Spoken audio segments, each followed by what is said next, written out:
Welcome to the Folktale Project. This is Dan Schulz. This week we're heading to North America for some Eskimo and Native American folktales. Our first story this week features a staple of the Pacific Northwest. This is Raven Makes an Ocean Voyage. One day, Raven was sitting on a cliff near the sea when he saw a large whale passing close along the shore. "I have an idea," said he. "I'm going to try something new." Then he called out to the whale, "When you come up again, shut your eyes and open your mouth wide, and I'll put something in it." Then he threw down his mask, put his drill for making fire under his wing, and flew out over the water. Very soon, the whale came up again and did as he had been told. Raven, seeing the wide-open mouth, flew straight down the whale's throat. The whale closed his mouth, gave a great gulp, and down he went to the bottom of the sea. Raven stood up, pushed up his beak, and, looking about, found himself at the entrance to a fine room, at one end of which burned a lamp. He went in and was surprised to see a beautiful young woman sitting there. The place was clean and dry, the roof being supported by the whale's spine, while its ribs formed the walls. The lamp was supplied from a tube that extended along the whale's backbone, from which oil constantly, but slowly, dripped into the lamp. When Raven stepped in, the woman started up in alarm and cried out, "How came you here? You are the first man who ever came into my house." "I came in through the whale's throat," said Raven, as politely as he knew how, for the young woman was young and fair to look upon. Moreover, he had already guessed that she was the Inua, or spirit, of the whale. "I should like to stay a while." "As you cannot get out at present, it seems that you will have to stay. Whether you like it or whether I like it, you appear to be my guest, so I must prepare food for you." She brought food, which she served with berries and oil.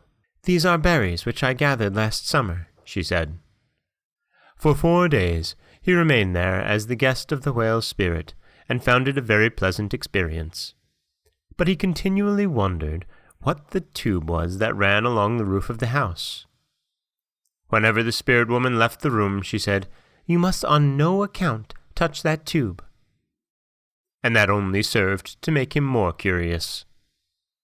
On the 5th day, when she left the room, he went to the lamp and caught a drop of the oil which he licked up with his tongue. It tasted so sweet that he began to catch other drops as fast as they fell. This soon became too slow to suit him, for he was hungry, so he reached up and tore a piece from the side of the tube and ate it. As soon as this was done, a great rush of oil poured into the room and put out the light, while the room itself began to roll wildly about. This continued for 4 days, and Raven was nearly dead from exhaustion and the bruises which he received. Then the room became still and the whale was dead, for Raven had torn off part of one of the heart vessels. The Inua never came back to the room, and the whale drifted upon the shore. Raven now found himself a prisoner, and was saying to himself, "Now I am in a pretty boat. I've enjoyed the trip, but how is one to get out of a kayak like this?" Presently he said, "Hark! What is that I hear? As I live, it is someone walking on the roof of the house." And he was right, for 2 men were walking on top of the dead whale and calling to their village mates to come out and help cut it up. Very soon there were many people at work cutting a hole through the upper side of the whale's body.